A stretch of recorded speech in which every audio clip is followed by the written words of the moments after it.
dengan menjawabnya, mendoakannya, terus apa-apa yang sudah disebutkan di dalam hadis Nabi Muhammad SAW. Begitu juga rezeki, sama dengan Allah, bukan harga mati. Jangan bilang hari ini saya kerja nggak kerja, kalau memang sudah dapat duit dapat aja. Takdir nggak bisa. Takdir Allah ditentukan Anda dapat rezeki sekian kalau kerja. Itu ada kawannya, ada apa? Taklim mu'alaf, ada syarat. Lihat bagaimana sudah kita ceritakan siapa Nabi, ibunya Nabi Isa, Sayyidah Maryam. Ketika dia melahirkan, dia dikasih kurma, tidak langsung diturunkan oleh Allah, disuruh menggoyangkan pohon kurma. Ketika digoyangkan baru berjatuhan pohon kurma. Kalau dia tidak goyangkan tidak jatuh itu pohon kurma dan dia tidak dapat kurma. Kan itu sakit alim buruk taubat jadinya. Begitu juga Sayyidah Hajar, Allah mau kasih air dia, tetapi tidak dibiarkan turun air begitu saja, disuruh nyari dulu, dilari sofa marwah 7 kali. Keluar Zam-Zam setelah dia ketujuh. Sofa marwah, dari sofa ke marwah, sofa marwah, di marwah sudah sampai ketujuh, keluar dari Zam-Zam. Kenapa enggak Allah keluarkan langsung tanpa mencari dulu? Nggak bisa. Allah akan kasih, tapi harus ada ikhtiar. Begitulah kita. Kita jangan pernah mengandalkan takdir, karena ada seorang pemuda sudah nikah, nggak mau kerja. Kalau ditanya, nggak percaya sama takdir. Saya yakin kalau memang sudah rezeki dengan Allah tanpa kerja pun dapat. Ini nggak bisa. Ini Sayyidah Maryam, semua Nabi Muhammad bekerja, semua para nabi, bahkan Nabi Daud bekerja. Oleh karena itu, karena Rasulullah sebaik-baik hasil makanan itu adalah hasil apa yang dilakukan oleh Nabi Daud. Nabi Daud bekerja dengan tangan. Seorang nabi kalau dia berdoa diturunkan. Jangankan Nabi, Bani Israil yang diminta makanan dari surga turun. Sayyidah Maryam makanan turun dari surga. Apalagi Nabi kalau minta, tapi nggak pernah diminta makanan dari surga. Dia bekerja. Sebaik-baik makanan adalah yang dihasilkan dari tangan. Ini yang dikatakan oleh Rasulullah SAW. Begitu juga tentang bahagia dan tidak bahagia. Ini juga ketentuan dari Allah, tetapi kita bisa berubah dan kita masih bisa melakukan perbuatan yang bisa menimbulkan kebahagiaan. Dan yakinlah kata Rasulullah SAW, Allah itu mencintai kita melebihi cintanya seorang ibu kepada anak. Bila seorang ibu tidak mungkin menyengsarakan anaknya, apalagi Allah Subhanahu wa Ta'ala. Jadi ketika kita sakit, bukan karena Allah benci, tapi pasti di belakang penyakit itu ada sesuatu yang baik. Kalau kita kena musibah, jangan suruh, jangan berusahakan kepada Allah, karena Allah sayang kepada kita lebih sayang seorang ibu kepada anak. Pasti di belakang musibah itu ada hikmah. Mungkin kita sering baca cerita Nabi Khidir. Nabi Khidir itu sama Nabi Musa waktu berjalan. Salah satu kisah yang disebutkan dalam Surah Al-Kahfi, melihat anak kecil. Ini anak kecil sedang bermain, yang satu lompat sana lompat sini baru, yang satu itu anak kecil. Apa yang dilakukan Nabi Khidir? Dihampiri si anak tadi. Kemudian dibunuh. Dan dibunuhnya itu dalam riwayat diambil batu besar lalu dipukulkan di kepala si bayi tadi, si anak tadi. Pecah kepala mati. Dalam riwayat dicekek leher. Nabi ini kuatnya luar biasa. Nabi Musa pernah mukul orang biasa mati tuh. Hanya dipukul biasa, nggak pakai alat. Ini dipukul pakai batu. Dalam riwayat cekek mati. Dalam riwayat kepala ini lintir, otak mati. Itu Nabi Musa sampai kaget Khidir. Engkau lakukan orang anak atas turunan sarjaki akan bilai nafsi. Apa kau membunuh seorang anak yang tak punya dosa? Ini tak punya dosa kau bunuh. Kelihatannya serem, kelihatannya kejam. Apa kata Nabi Khidir? Allah memberitahukan kepada ini anak punya 2 orang tua dan sangat sayang orang tua sama dia. Ternyata ini anak besarnya menjadi anak yang ahli maksiat. Bahkan kalau dia bilang keluar dari agama Allah. Terus orang tuanya karena cintanya sama anak, kedua orang tuanya pun ikut sama anak ini menjadi kafir. Allah ingin menyelamatkan kedua orang tuanya. Allah ingin menyelamatkan anak ini. Diperintahkan aku untuk membunuh aku. Selamat anak ini mati punya dosa. Bapak ibu selamat akidahnya, karena kelihatannya serem. Tapi pada akhirnya kesana itu gak mungkin ada takdir yang buruk. Terjadi kepada orang muslim, takdirnya pasti baik. Hanya saja kita belum tahu. belum tahu apa yang terjadi. Nah ini yang terjadi di belakang. Tapi ini tentunya untuk kelas nabi boleh ya. Kalau bapak-bapak kalau boleh kayaknya anak nakal ya. Itu bukan juga pelajaran karena depan masa depan nggak bisa. Kita jangankan masa depan, besok aja nggak tahu apa yang akan terjadi. La ya'lamul ghaiba illallah. Tidak ada yang tahu tentang gaib kecuali Allah. Sesuatu yang akan terjadi besok itu adalah gaib dan tidak bisa dilakukan itu. Nah, Pak, jangan pakai gaya apa? Gaya kasyaf. Saya melihat masa depannya nggak bagusnya. Lebih baik dimusnahkan sekarang. Tidak. Oh tidak bisa. Itu kelas nabi. Kalau nabi boleh. Karena nabi wa ma yantiqu 'anil hawa in huwa illa wahyu yuha. Nabi itu semuanya wahyu. Nah inilah harus kita pegang. Jadi berhusnudzonlah kepada Allah, berbaik sangkalah kepada Allah. Allah pasti memberikan takdir yang baik kepada kita. Oleh karena itu, ketika ada sesuatu yang buruk kepada kita bicara takdir, karena ini hadis bicara takdir. Kalau ada sesuatu yang buruk, maka disebabkan kepada kita. Tapi kalau yang baik disebabkan kepada Allah. Kenapa? Karena pada hakikatnya tidak mungkin Allah mentakdirkan buruk. Enggak mungkin. Kenapa? Seorang ibu tidak mungkin menyakiti anak, tidak mungkin ingin susah anak, apalagi Allah Subhanahu wa Ta'ala. Allah tidak mungkin menyakiti. Berarti oleh karena itu Nabi Musa ketika dia sakit dia bilang fa idza maritu fa huwa yashfi. Kalau aku sakit Allah yang memberikan kesembuhan. Ya, kalimat sakit disebabkan kepada diri. Fa idza maritu, kalau aku sakit Allah yang menyembuhkan. Kesembuhan yang disebabkan kepada Allah, sakit dari dia. Enggak dia bilang sakitku sembuhku dari Allah. Enggak begitu. Fa idza maritu, kalau saya sakit Allah yang menyembuhkan. Artinya apa? Keburukan bukan dari Allah, keburukan dari kita. Kalau kita sakit ya mungkin tadi pagi minum Pepsi. Belum apa bukannya ngopi tapi minum Pepsi pakai rujak yang pedas. Jangan dibilang saat saya kayaknya takdir saya terus. Bukan takdir. Itu Anda sendiri yang bikin apa? Kalau saya sakit itu sakit ya. Kenapa ada sakit? Terlambat makan. Kenapa sakit? Pikiran. Itu bukan jangan bilang ini takdir. Nah, ini adalah perbuatan saya. Tapi kalau saya sembuh takdir dari Allah. Ini semua. Tapi sakit itu tetap dengan kehendak dari Allah, tapi perbuatan dari kita. Saya teringat dengan cerita Umar bin Khattab. Waktu zaman Umar bin Khattab jadi khalifah, ada pencuri diajukan ke pengadilan, diadili dan benar pencuri ini ditetapkan sebagai seorang pencuri. Hukumannya as-sariqu was-sariqatu faqta'u aydiyahuma. Pencuri laki dan perempuan potong kedua tangan, artinya potong tangan. Karena sudah kena nisab. Jadi pencuri itu akan dipotong tangan bila lewat pengadilan. Di dalam pengadilan tidak boleh. Tiba-tiba kita ketemu di jalan di kampung kita ada muncul main potong tangan aja, menerapkan ayat Al-Quran. Ini kadang-kadang kita kan terapin apa? Ide sendiri. Ada yang berzina dirajam, dilemparin batu sampai mati. Dari mana? Harus ada lewat apa? Pengadilan yang resmi diadili. Oh ternyata benar pencuri ini sudah memenuhi kriteria harus dipotong tangannya. Seperti nisabnya benar. Nisabnya itu kalau dihitung rupiah sekarang sekitar riwayat berbeda-beda, tapi menurut ibu sekitar 3,5 juta. Itu saya potong tangan. Itu jadi kalau maling sendal nggak bisa. Maling sendal itu paling 500 atau 30.000 masa dipotong tangan.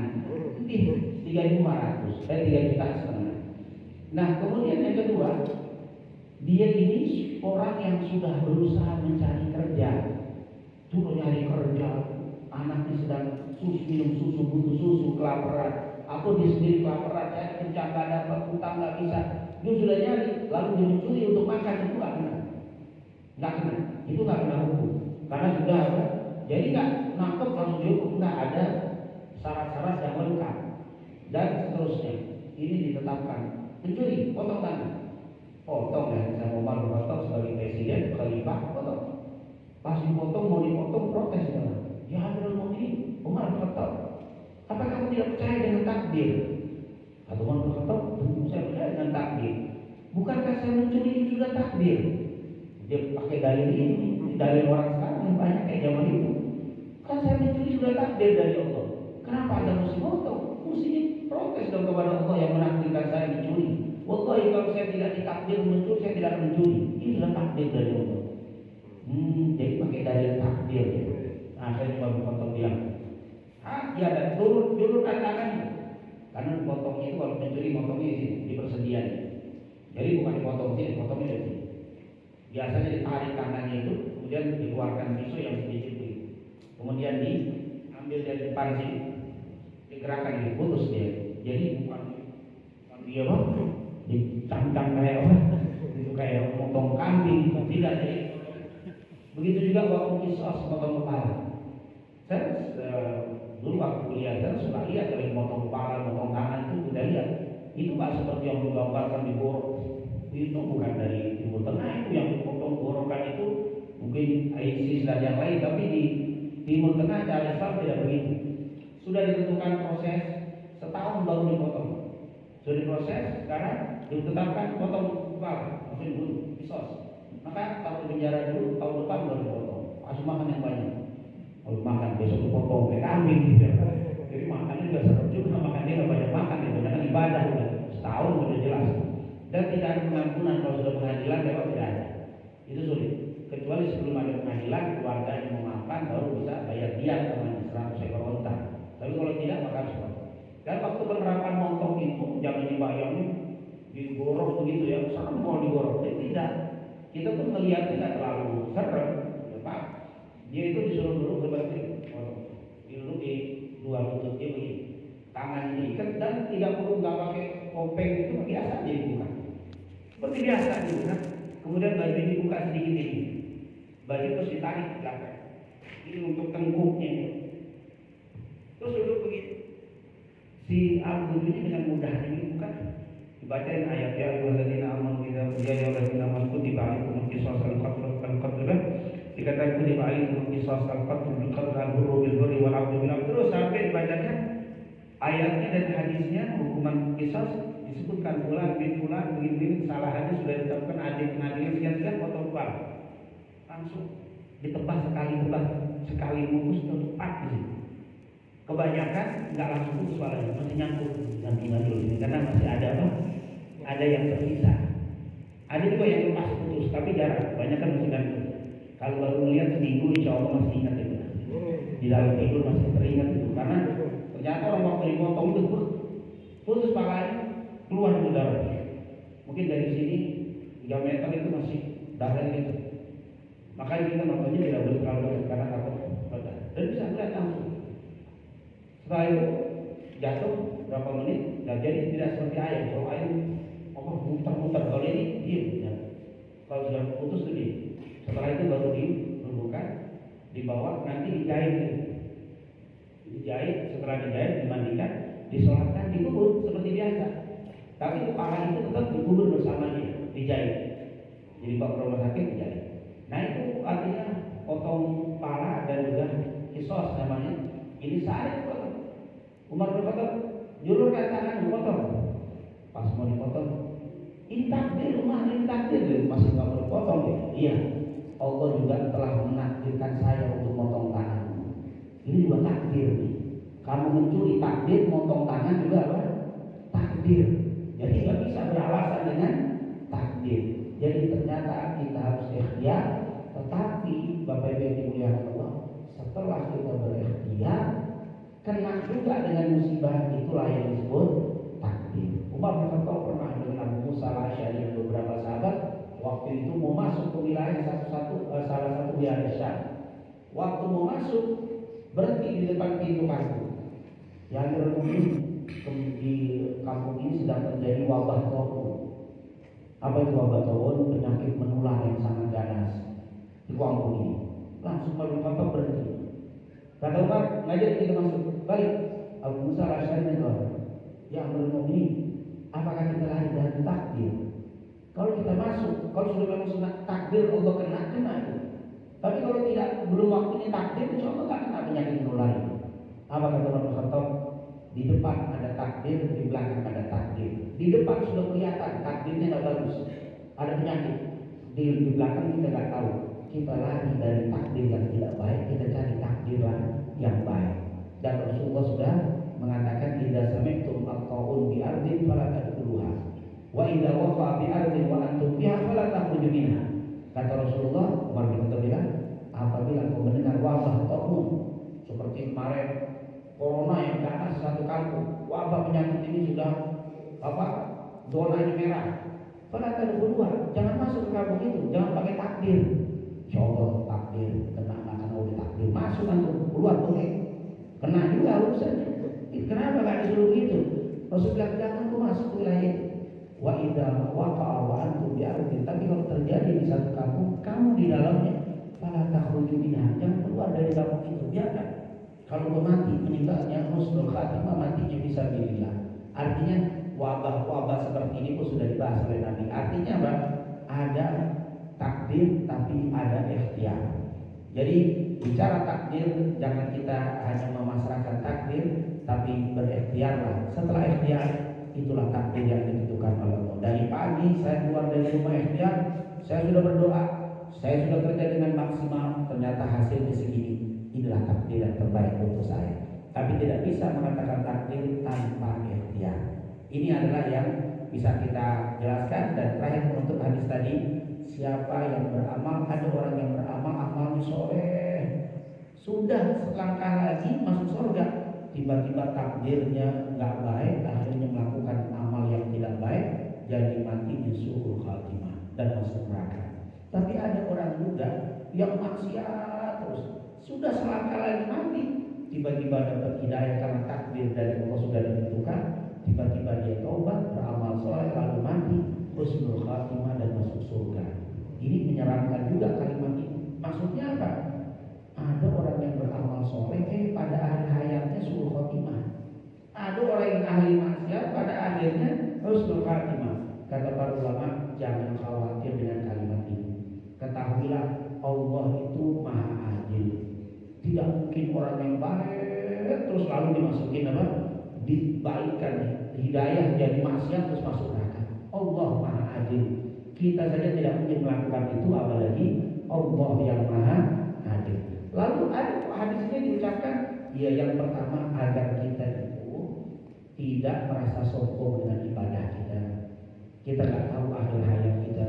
Karena maaf ya, ada orang yang merasa ibadahnya bagus, meremehkan saudara yang tidak ibadah. Hati kamu tidak tahu akhir hayatmu bagaimana.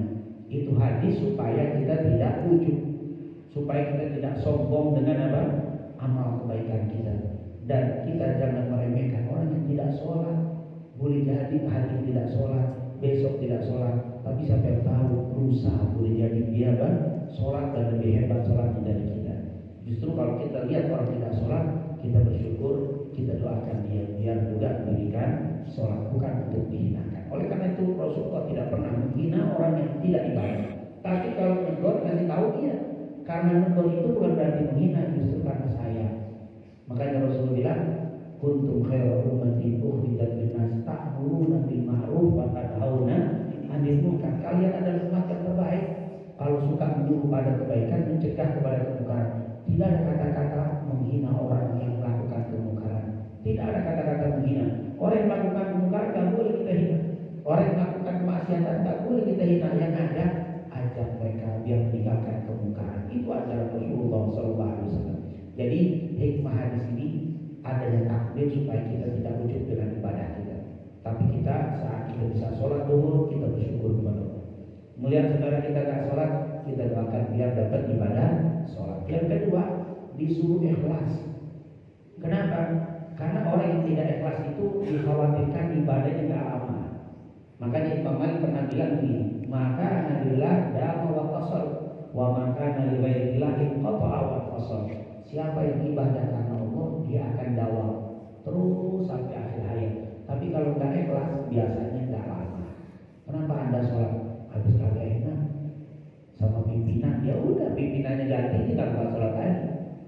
Kenapa kamu sholat nggak enak sama teman? Dia teman sholat terus dia nggak sholat. Ya udah, nanti temannya nggak sholat juga nggak sholat dia. Tapi kenapa Anda sholat? Karena Allah, maka selesai. Insya Allah sampai akhirnya husnul khatimah. Insya Allah kita semuanya dijadikan oleh Allah sebagai hamba-hamba yang selalu beribadah karena Allah Subhanahu wa Ta'ala, sehingga diistiqomahkan sampai akhir hayat kita, dan saat meninggal insya Allah kita semua meninggal dalam keadaan husnul khatimah. Amin amin ya rabbal alamin.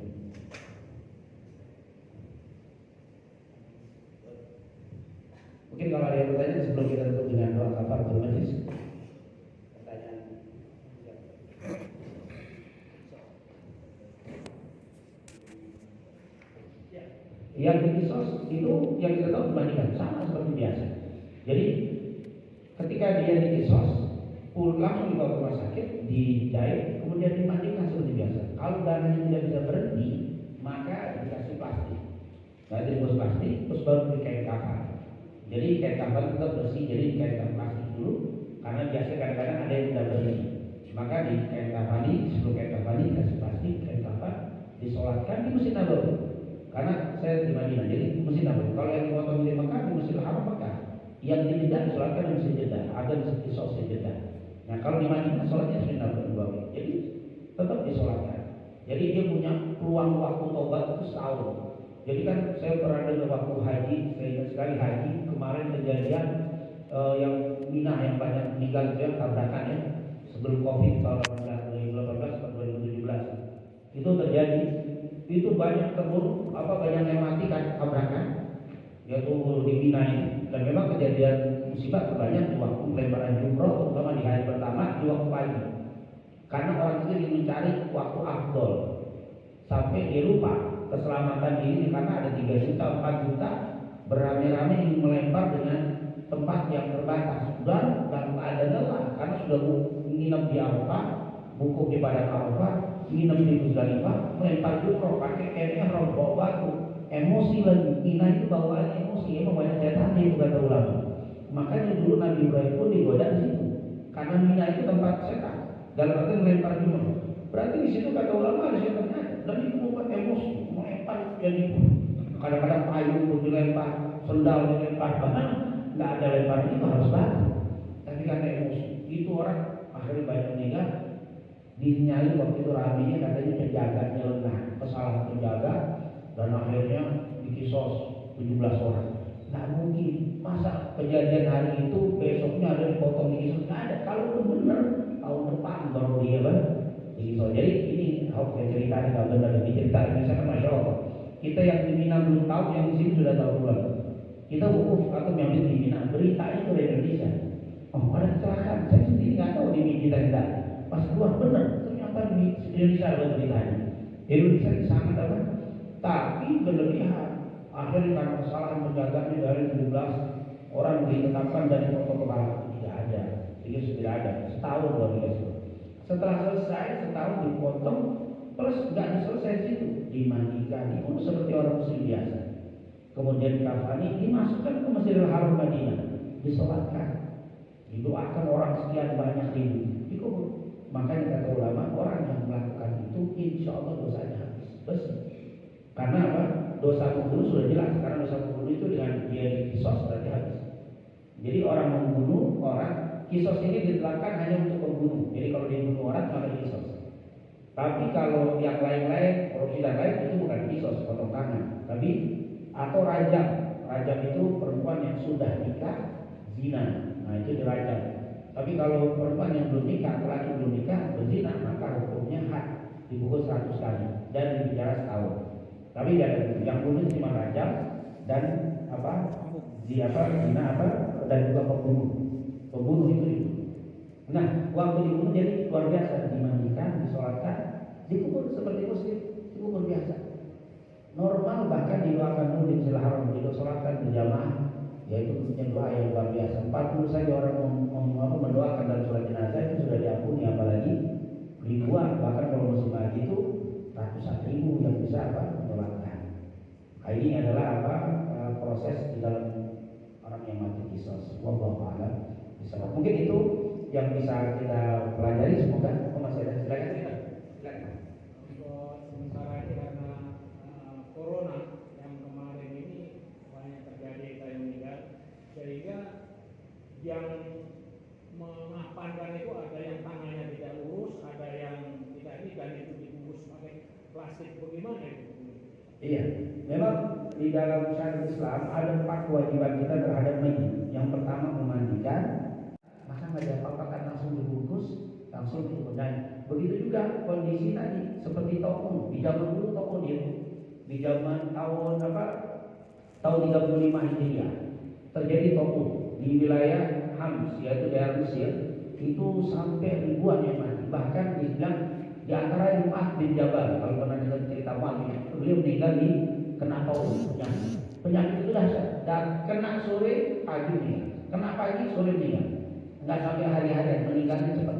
Dan itu ketika meninggal seperti itu juga tidak sulit untuk dikafani purna dimandikan. Maka cukup kalau memang takut menular dan berbahaya, cukup dia disemprot tetap. Karena disemprot kemudian langsung dibungkus dengan plastik, kemudian dikasih kain kafan. Jadi tanpa, atau kalau nggak bisa kain kafan juga nggak berani, karena berbahaya, sudah langsung dipastikan. Nah, tapi tetap disolatkan, Masalah disolatkan boleh dalam kubur kita duluan, yang penting disolatkan. Bahkan kalau memang nggak bisa dikubur di atas kuburnya disolatkan, boleh. Sholat jenazah di atas kuburan itu boleh. Jadi sudah dikubur, sholat. Jadi bukan dalam keadaan terbuka, tutup aja, sudah ditutup semua baru kita sholat jenazah. Kalau yang nggak boleh itu sholat biasa di atas kuburan, karena ada sujudnya. Dikhawatir kayak nyembah apa. Nah, tapi kalau sholat jenazah kan hanya takbir 4 kali. Jadi boleh kondisi-kondisi seperti itu diperbolehkan. Ada juga diperbolehkan misalkan kata ulama darah yang tidak pernah berhenti. Misalkan dia meninggal terluka kepala, maka darah sulit untuk dihentikan, maka langsung diplastik. Setelah dimandikan tetap disiram, kemudian diplastikin, kemudian dikafan. Jadi karena sudah tidak bisa lagi diberhentikan, karena darah biasa kepala sudah tapi akan terus keluar. Nah, keadaan kondisi-kondisi seperti ini diperbolehkan. Dan tadi kasus-kasus corona kemarin banyak yang kita dapati, ada yang dikafani seperti itu, ada yang mengalami juga mungkin di mobil, bahkan ada yang nggak disolati, tapi sebenarnya harus tetap disolati di atas kuburan, harus ada sholatnya. Bahkan kalau nggak ada sama sekali di sini, dikuburnya di sana, nyolatin di sini namanya sholat gaib. Jadi bisa sholat gaib, tetap harus ada sholatnya, jangan sampai tidak ada sholat. Wallahu a'lam bishawab. Mungkin itu saja yang bisa saya sampaikan. Subhanakallahumma wa bihamdika asyhadu an la ilaha illa anta astaghfiruka wa atubu ilaik. Assalamualaikum warahmatullahi wabarakatuh.